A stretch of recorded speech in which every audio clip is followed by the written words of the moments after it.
they had three major policies that were going to be followed. First, Lucifer says, we have to make sure that people, humans, get to believe that Satan and his angels do not really exist. You know, Roger, that's interesting because a recent research study report that I read indicated that in a national survey, I believe it's over 75% of people do not really believe in a real tangible devil. But there is one. Oh, yeah.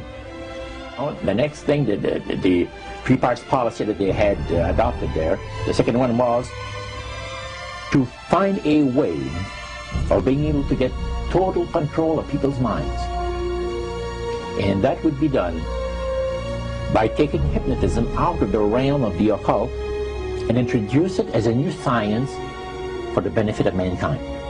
They felt that by taking hypnotism out of the realm of the occult and introducing it as a new science for the benefit of mankind, they could then use people of great renown, educators, people of capacity, that would do great things, such as supposedly regress people in time to former lives.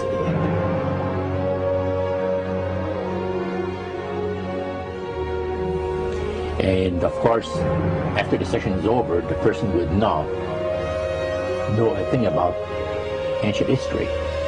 And the person she or he has talked about performing, certain deeds, let's say, 3,000 or 4,000 years ago.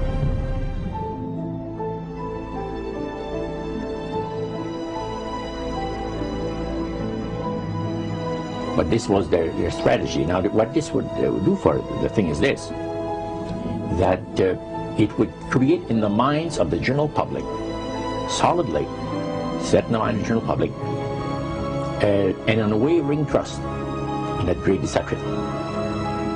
So now this would be a way of de-Christianizing the Western world through the avenue of mysticism. The three things were, number one, that they did not want Satan did not want the human family to think that he or his angels existed. Right. The second point that you made had to do with taking control of people's minds. That's right. The third point was what? Was to destroy the Bible without burning it. Okay. See? And what was his strategy on that? On that, it was very interesting. Because after the Great General Council, it was decided that Satan would tutor Charles Darwin personally in setting up the principles of his theories of evolution. He was tutored by Lucifer himself, fallen Lucifer. And at that time, it was understood, Satan and his spirit counselors understood, that if a person was led to believe in the theory of evolution, it would, in his life, destroy completely the creation week of the Bible, the fall of man, and the plan of redemption. It would do away with it. Anyone that teaches a theory of evolution is considered to be a minister of a great religious system. And he said that every teacher of that theory is recognized by the spirits as a person of great value and receives a very special unction from Satan himself, giving great power to induce spiritual blindness, to convince and convert. Three capacities.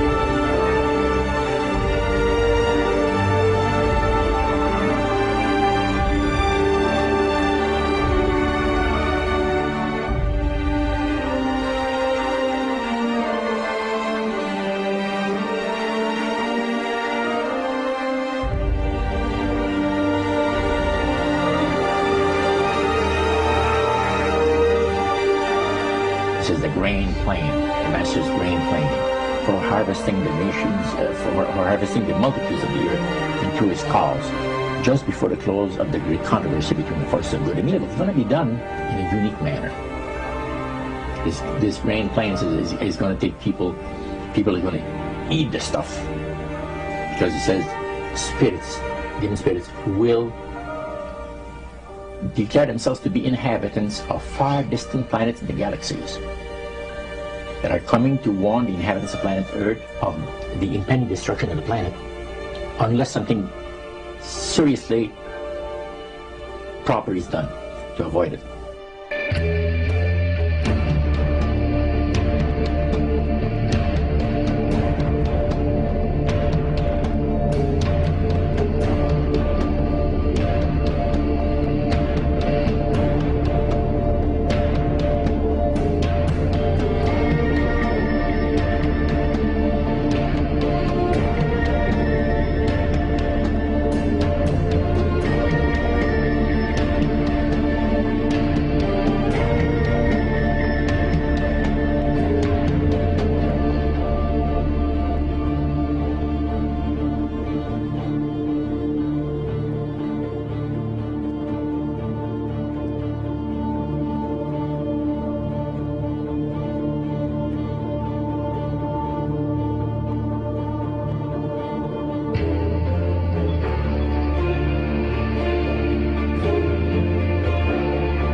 Metaphor. If you think about Aladdin and his lamp, you've probably heard of that one. The genie always says one thing. Your wish is my command. You know, the universe is this great genie, and your conscious mind is Aladdin. It formulates the intention of what you choose for your life.